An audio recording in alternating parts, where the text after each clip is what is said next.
Namaste, Jai Hind. Welcome to a special edition of ANI Podcast with Smita Prakash, held at the Raisina Dialogues in March 2023. The topic of discussion was Afghanistan and after, betrayal and migration. Since the US withdrawal in March 2020 and the consequent Taliban takeover in Afghanistan, a tragedy has been unfolding in the country. There are many aspects to this issue.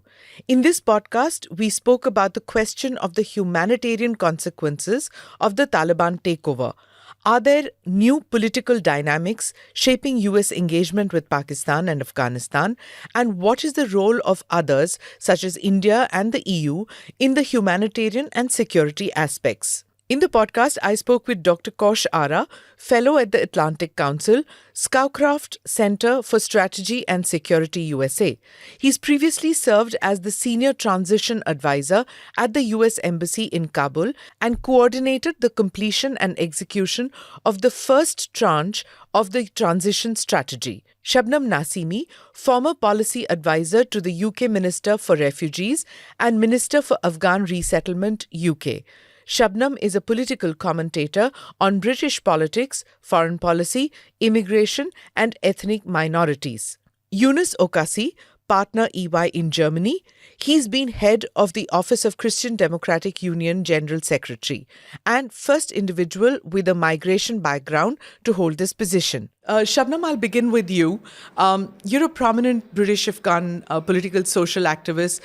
You were just 8 years old when you fled your home country, and that's when the Taliban came in. You once said, "I took my refugee status as an opportunity and not a disadvantage." Tell us your story. Of course. So my family migrated to the UK in 1999 during the first era of Taliban rule in Afghanistan. And it was me and my sister with my family who fled. And as we've seen now recently, and as has become evident, Afghanistan is no place for a girl to study and have any sort of aspirations and hopes. And so that's one of the reasons why we left the country. And over the last 24 years or so, my family and myself have spent much of our time and the opportunities that have been presented to people like us to be able to speak for the people of Afghanistan, who are one of the most disadvantaged, deprived nations in the world.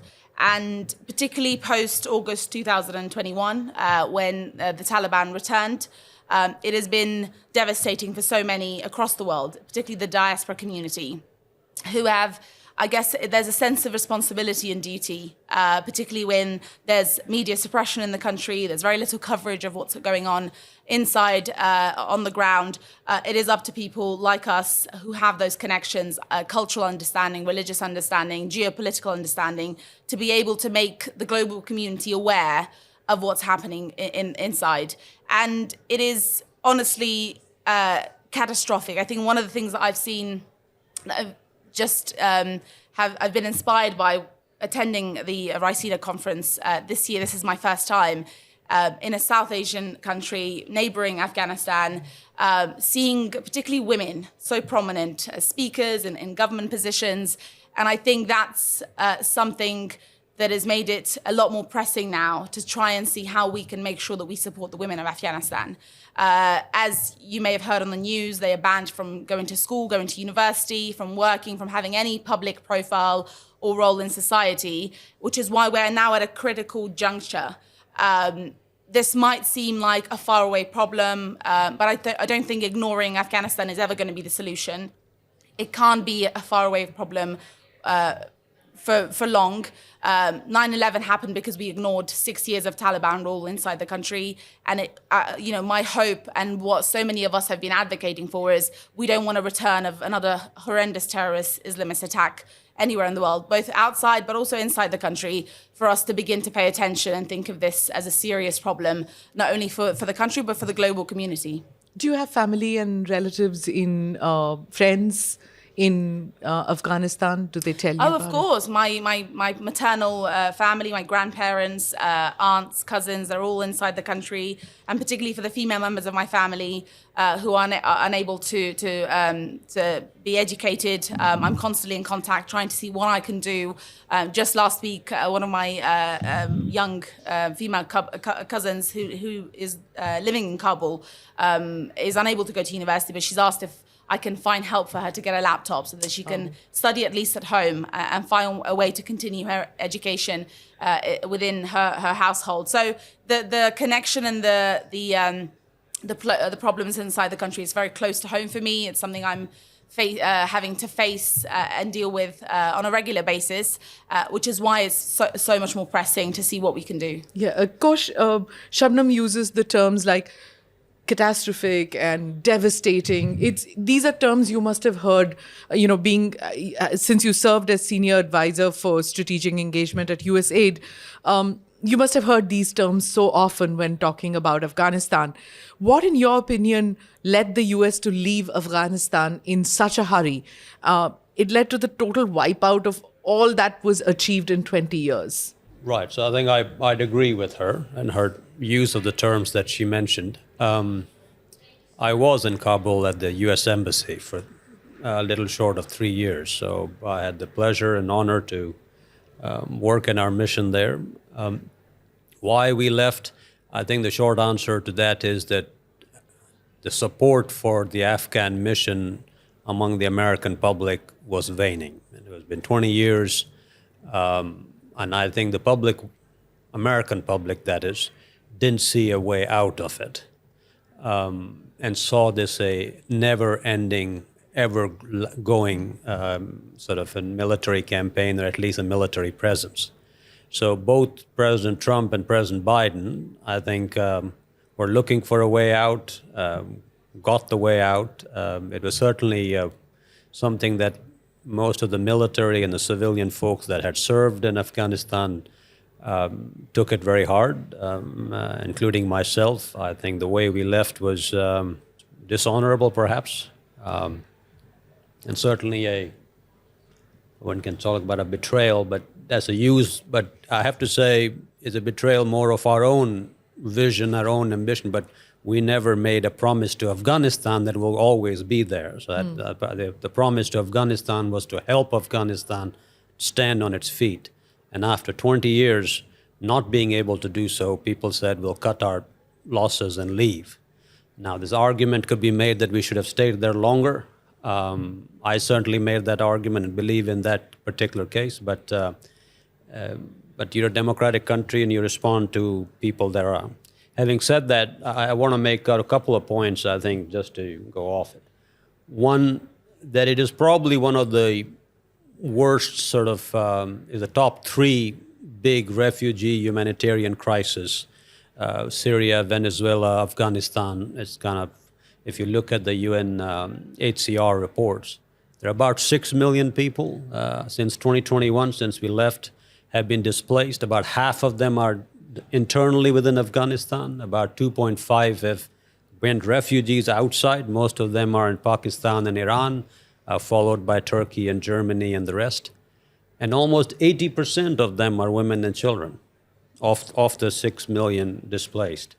So, and the biggest sort of humanitarian crisis is one of hunger and starvation. I mean, even when we were there, the hunger issue and being able to get the nutrient value was tough, even with the American presence when we were there. It's a country that takes, its caloric intake is heaviest on wheat. So it's a non-eating country. It eats a lot. It imports a lot of not only wheat, but milling from Pakistan and other places. So there's a humanitarian crisis, and related to that, there is also a food security crisis, which is further.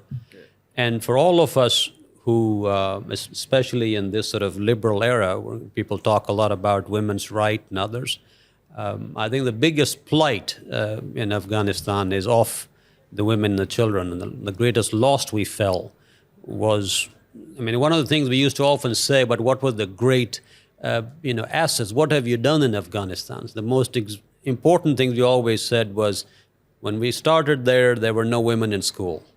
By the time we ended, there were like 50% of the students were women. So you had all this, and Afghanistan is a younger country than India. So, 70, 80% of them are under 25, 30 years old.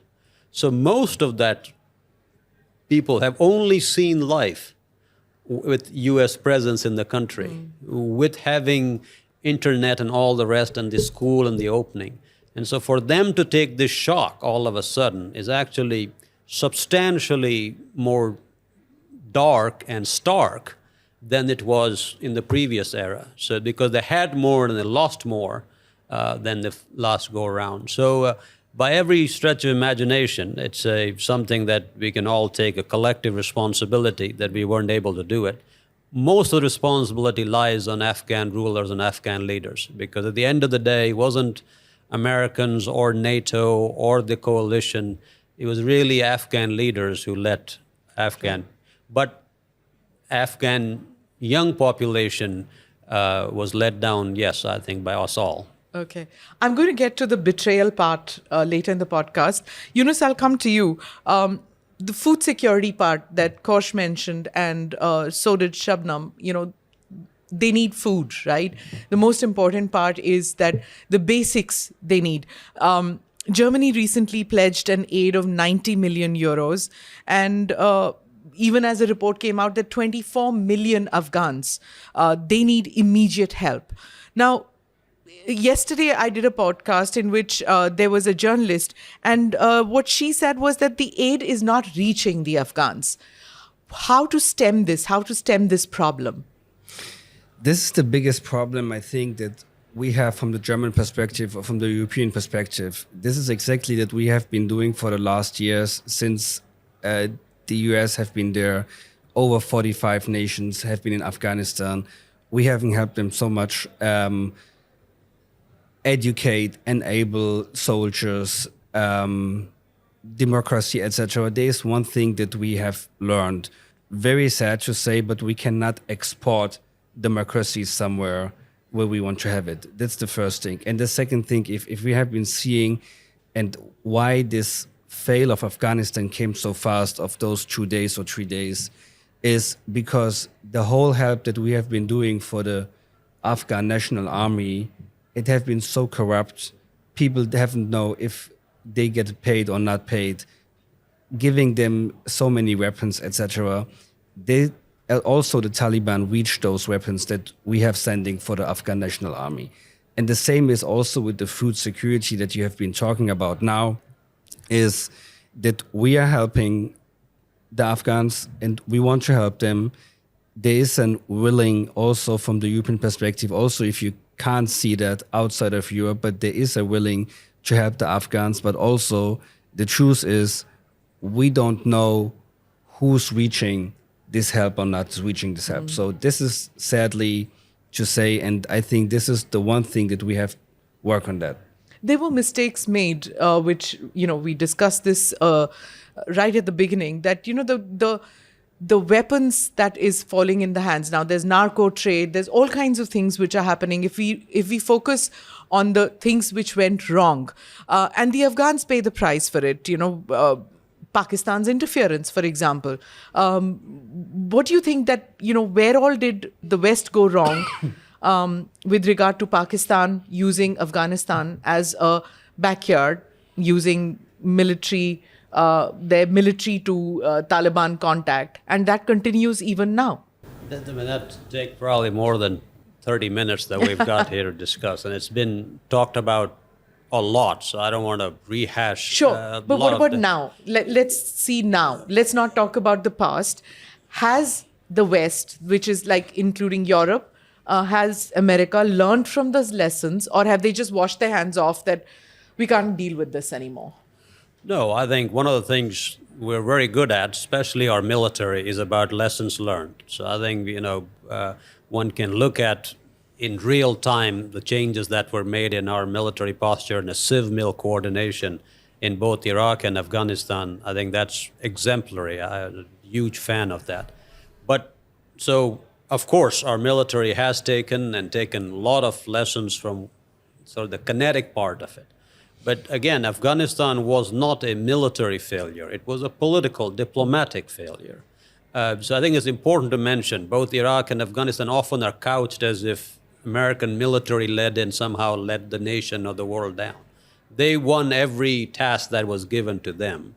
It was the diplomatic, political solution at the end of it, which I think there's a lot to be desired. And certainly the deal that was made started by under President Trump and then concluded by President Biden, I think diplomatically, the deal, which is basically said, we need to leave Taliban, we need to really leave, and we'll take your word that you'll be good, that to what you tell us, you'll do it, especially on women's rights. And then didn't pan out. And nobody really who had dealt with Taliban or broadly with Afghanistan for the last 20 years should have believed it or had any ground to believe it. Having left on this issue now, we are kind of not in a particular position to bilaterally engage with Afghanistan, largely because of Taliban. So the way of engagement in Afghanistan today is primarily through UN or multilateral agencies. So either it's the UNHCR, either it's World Food Program. Those are the entity to do so. And that's on the humanitarian side of stuff. Again, we cannot have, back to my political argument, you keep losing, they keep lying to you, and you still start making a deal. So we can't. Exactly. So we had this Taliban particular deal. Now they said they will take care of the rights that were provided to the women. They did not. Education. Initially they did it. Now they're even drawing from it. So then working with them and providing support further just undermines your own engagement, and it doesn't lead to any effective results. Sure. Humanitarian side, I think substantially the way the West is already working at it is through UN, through the World Bank, through the Asian Development Bank, to the where it's appropriate. The second element is now it's really the neighbor and the region to provide a solution more than Europe or West even. Mm-hmm. So it depends on how much are Central Asian countries willing to step in. They haven't, relatively speaking, with the refugees and the support as much as Pakistan and Iran have been the biggest sort of. So a regional solution for Afghanistan is probably the way to go, and we can support that perhaps. Okay. Shabnam, when we talk about the failures, to the people of a country, especially Afghanistan, it doesn't matter whether it was a military success but a political failure, military success but a diplomatic failure. As far as they are concerned, there's no food on the table, not even a table. There's no food. The children can't go to school. The women can't go to work. They can't go to school. They can't go to colleges. So, it's a failure all around. One, what is the solution to that? Because the world seems there's a fatigue which has come in. Nobody wants to discuss it. Even at seminars and conferences, Afghanistan has just fallen off the map. Everybody's talking about the Ukrainian conflict or Central Asia, but this has really fallen off the high table, let me say that. Is a regional solution possible?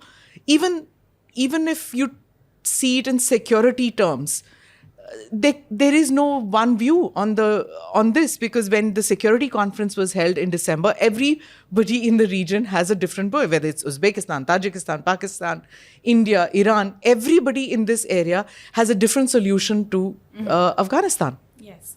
Thank you. Well, look, I think first and foremost, we are 18 months in since the Taliban takeover.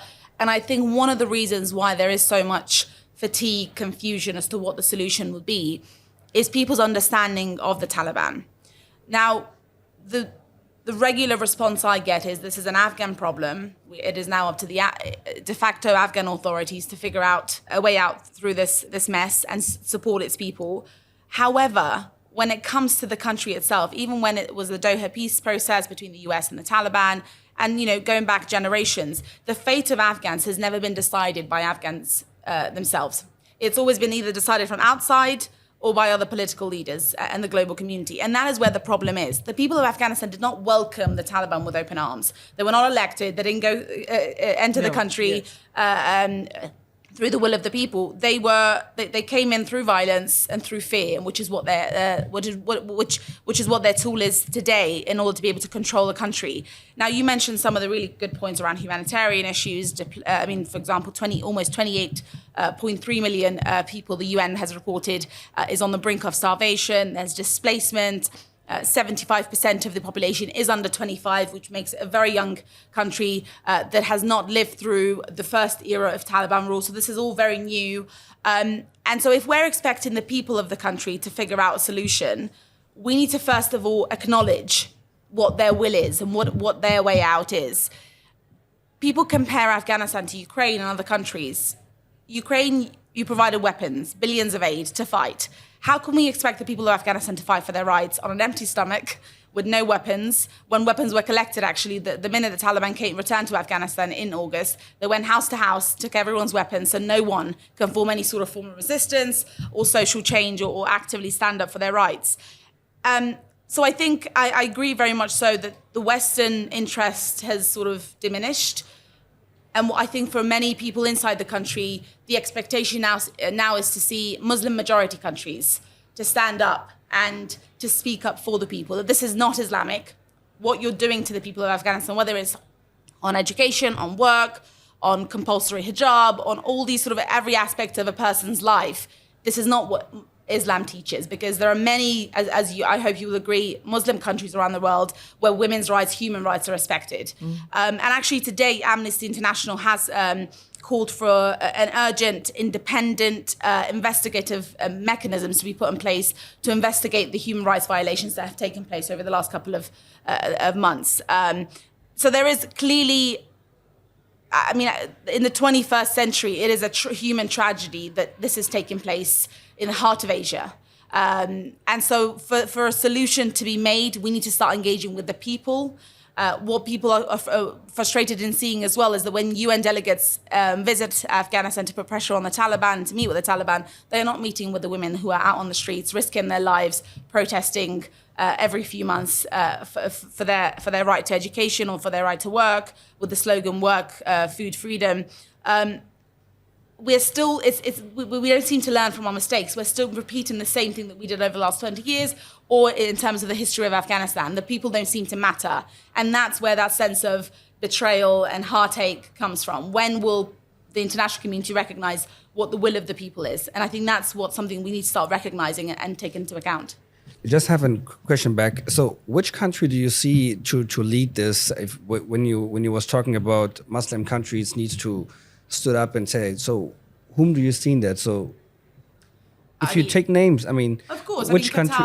Qatar, for example, it's all of OIC, I would think. Of course, all of Central why Asia. doesn't OIC step in? Yeah. Why always look towards the EU or towards America? Why not? There are rich countries in the Organization of Islamic Countries, so why Absolutely. not?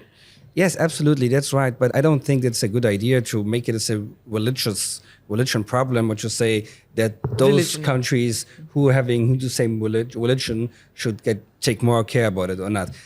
What I was missing now is what kind of role the Afghans in Afghanistan, what kind of role they can take care, what they can do now.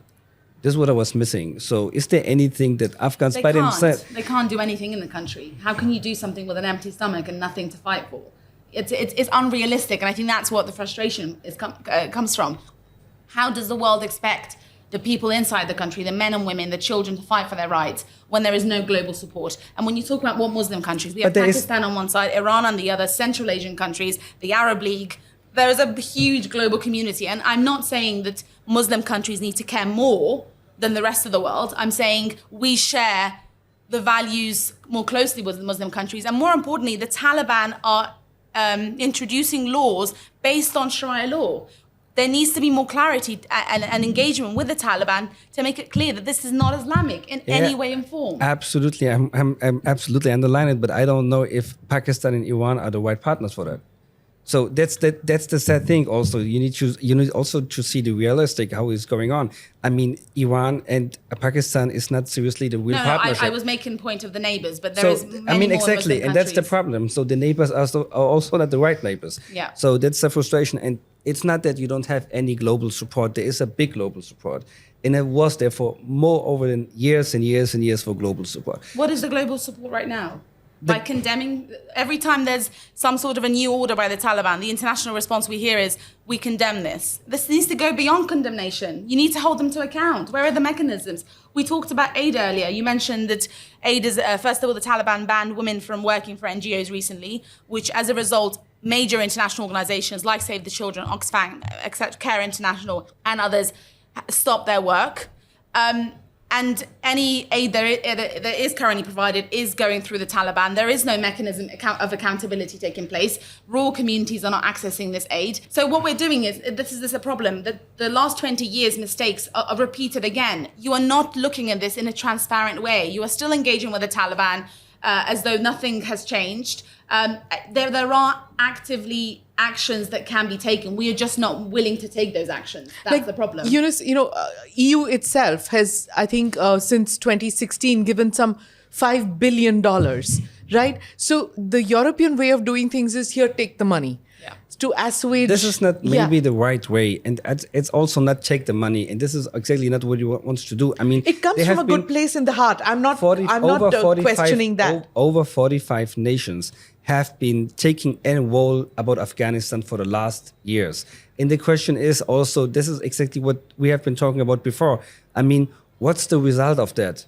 What is the result of this? Over 45 nations have been taking care for years and years and years. What's the result? The result? The last 20 years was the result. The last 20 years. I remember actually traveling to Afghanistan from 2006 onwards every year. And whilst I'm not saying that the international intervention in Afghanistan was perfect, it was far from it. There was corruption, of course, there was still security issues. But every time I visited, I saw hope. There was more girls in school than any other time. There was a change in political system. More women were in parliament. There were introductions around human rights across the country. I mean, there was a clear change over the last 20 years. I think what Younes is saying is that was the path, and that is the time when they should have seized control. I think that's what you're getting at. Absolutely. Because what has happened is the slide into the Taliban rule is what is causing the fatigue and the frustration in many Western democracies, that we've done what we could and Afghanistan hasn't stepped up, or the Afghans didn't step up. I understand your point of view that how do you step up on an empty stomach? But that's now, right? That window of opportunity that was there, that didn't happen. Kaush, I need to come back to Pakistan. I will come back to you because you're the American sitting out here. So I am going to come back to you. That, when we talk about the situation, yesterday at this podcast that we were doing, it comes to the same thing. Unless you stop terrorism in a country, nothing else works. So America it kept using Pakistan as the front line on fighting terror. And by doing that, you made Afghanistan fall more and more into the abyss. It was like wearing blinkers all the time. Why didn't the Americans realize that this slide is going to happen? So there are two parts. One, I think you're misstating the fact substantially, which is that we don't know the threat that Pakistan poses to Afghanistan. So we were there in the military. There's American blood on hands of the people that you're referring to. So we are very well aware of how much the sort of activities that happen from Pakistan over to Afghanistan. The second part is related to what can you really do about Pakistan and our ability to say, okay, there shall be no terrorism in Pakistan. I don't think anybody in Pakistan can decide that and control it, let alone somebody in America. Pakistan is an interesting and increasingly, perhaps rapidly going through a failed state because of the inherent inconsistencies within its governing system. It's a governing structure which is a deal between the landowner community, between, I think, the more fundamentalist group and the army. And at some point of time, there was some order to this bizarre tripartite relationship. Increasingly, it's unfurling. Now you see that neither one of them are in fully control of where it heads. So the internal system and durations of Pakistan are such that the idea that somehow we or anybody else can force Pakistan to sort of abide by one way or the other, it's not possible. Even the army cannot do it is in present I situation. beg to differ on this. No, I mean, I think you can have this engagement. So the issue being, yes, Pakistan remains a source of instability in Afghanistan. You and I may differ as to how well Pakistan is able to it has an ebbs and flow in it. And certainly it had when we were there, you had a little bit of a control, but now that's fallen apart. And even Taliban and Pakistan is having a increasingly sort of fractured relationship even today. And I think more so as it goes on. Yeah. So that's a complicated part. And I know we are sitting in India, so Pakistan is a hot topic, and I'm happy to talk about it.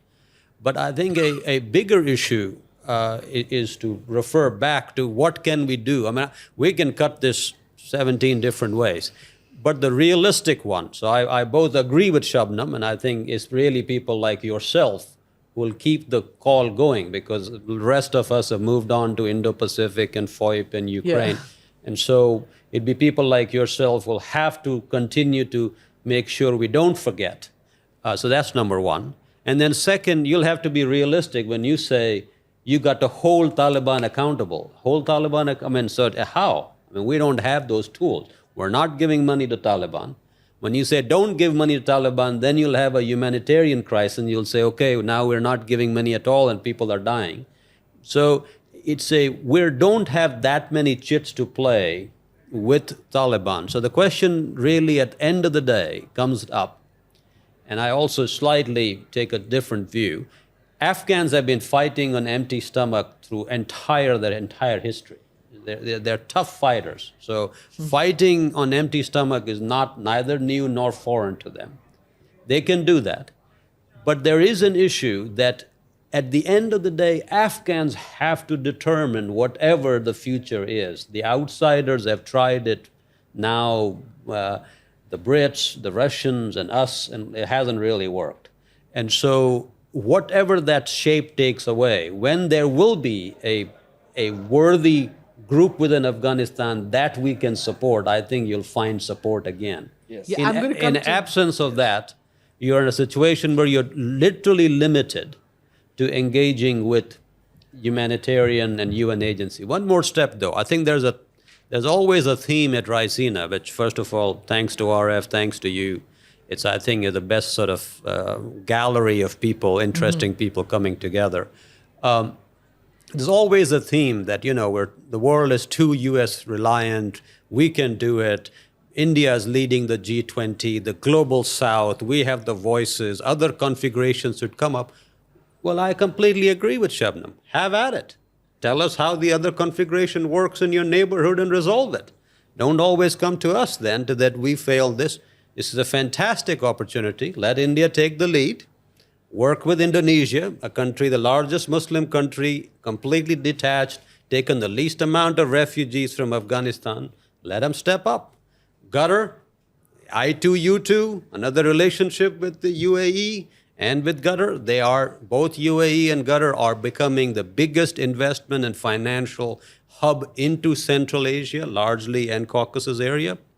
Have at it. Work towards the great Central Asian country. So this is a fantastic opportunity for the so-called global South and its anointed leaders to come and find and say, this is how it's done. And I would be the first one to say, Ada, that is fantastic. They got together and they showed the right way. So it'll be nice to put some words and walk the talk, which we hear all the time about how we're going to do it. Right.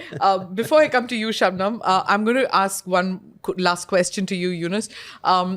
This global South taking the lead on it, which America keeps saying this, and even in India say that we need to do it. But the global South is so divided right now, and more so because of the Asian conflict and because of supply chain issues, because of the Asian conflict, the war, Ukrainian-Russian war, all these issues.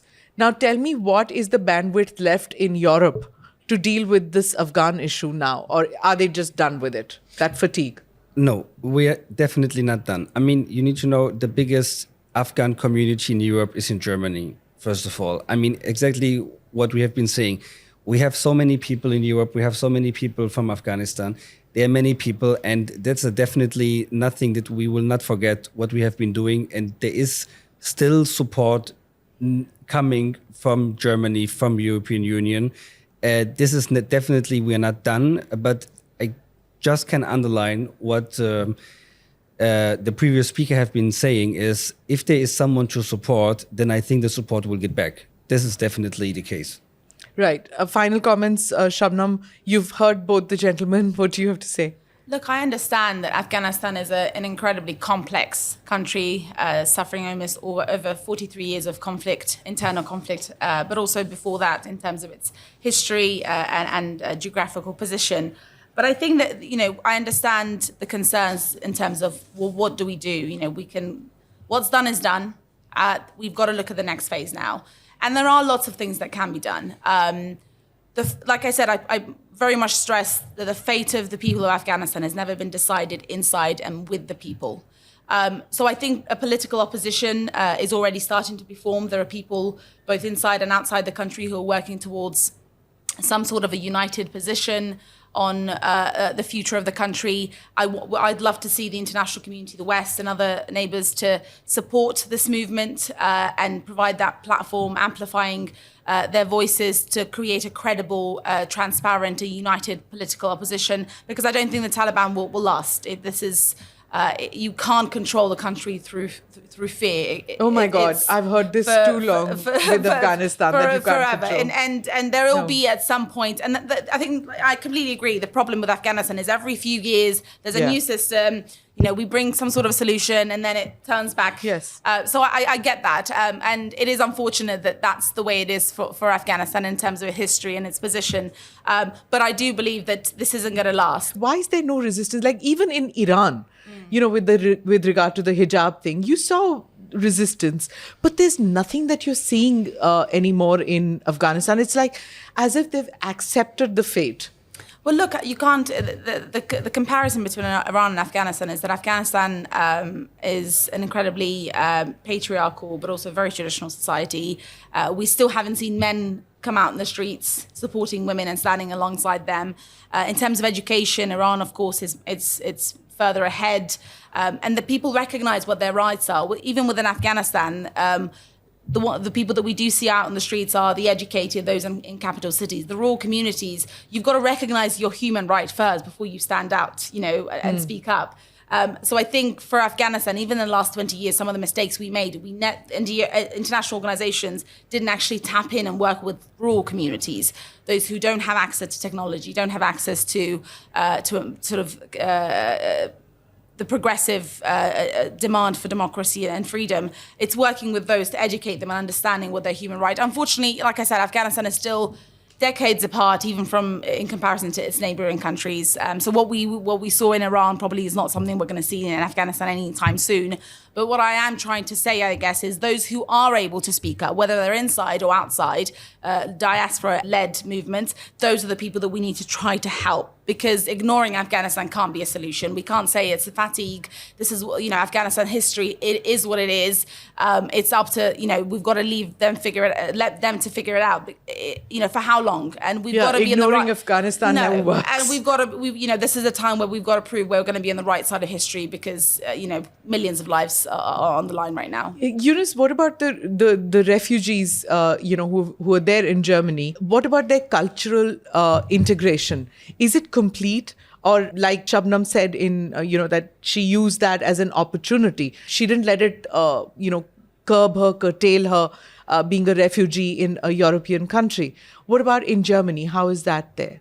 I think, the question is who's coming to Germany? What kind of people are coming? What kind of refugees? This is the first question. I can just tell from my perspective, from the first refugee, let's call it crisis in Europe that we had to 2014, 2015, 2016. So I've co-founded with some friends of mine an online digitalization university where especially people from Afghanistan who came to Germany, who doesn't have any documents, any papers, if they have any degrees or not degree, just to study online, just to be there for 2 years to study online, to collect their credits to reach a bachelor degree.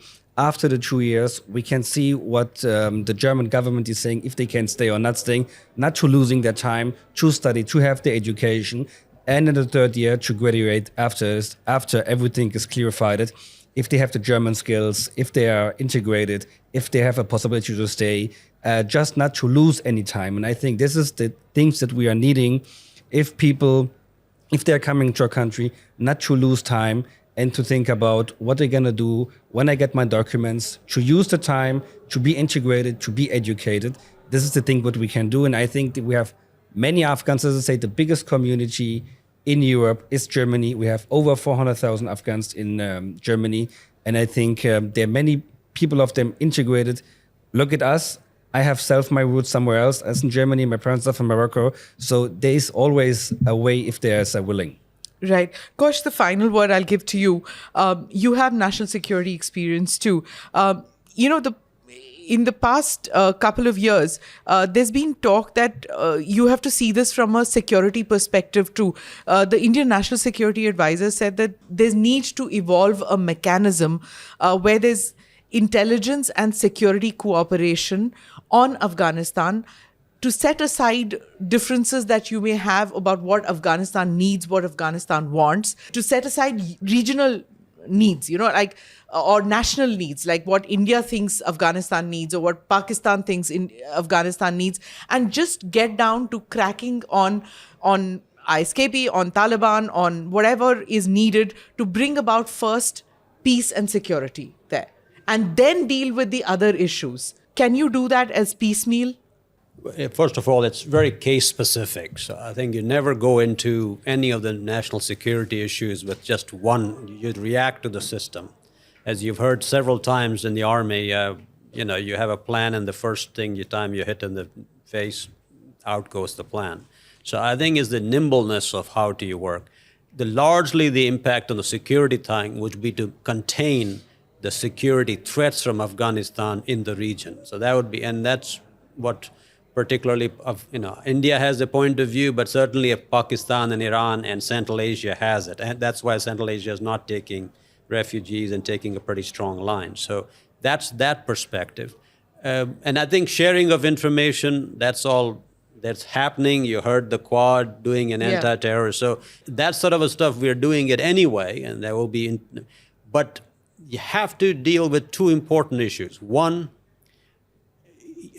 those who have served in Afghanistan from our side, it's very easy to fall in love with the country and its people. So it's tough. I mean, it's lifelong friendships in the sort of war zone. So it's very tough to leave those people and even today help them as much as one can in an individual way. The second, I've never ever served in a country where I was more impressed by the women than I was in Afghanistan. And so because the hunger for knowledge was so palpable and so dominant in Afghanistan, especially in stark contrast with Afghan men who were more reserved. And so if you ask a question in an interview, where do you see yourself 5 or 10 years, of a man and a woman in Afghanistan, a woman would invariably say, Prime Minister or President of Afghanistan. A man would say, I don't know, make stuff up. So the greatest loss we've had really is of Afghan women. Now, having said that, the greatest legacy that America and NATO left in Afghanistan was really the aspirations of its young people. And so we hope that through that comes the new Afghanistan, and whenever that is, we'll be ready to sort of help and move it forward. But at this moment, realistically, the security threat will be to look at and say, hey, nothing comes out. But the humanitarian issue is within it. And that we'll just do as best as we can through proxies, the UN and other international, till we get to another spot. So new Afghanistan, we shall have a new discussion on that. Thank you, gentlemen. Thank you, Shabnam. Thank you so much. Thank you for watching or listening to this podcast. Do like or subscribe on whichever channel you have seen this or heard this. Namaste, Jai Hind.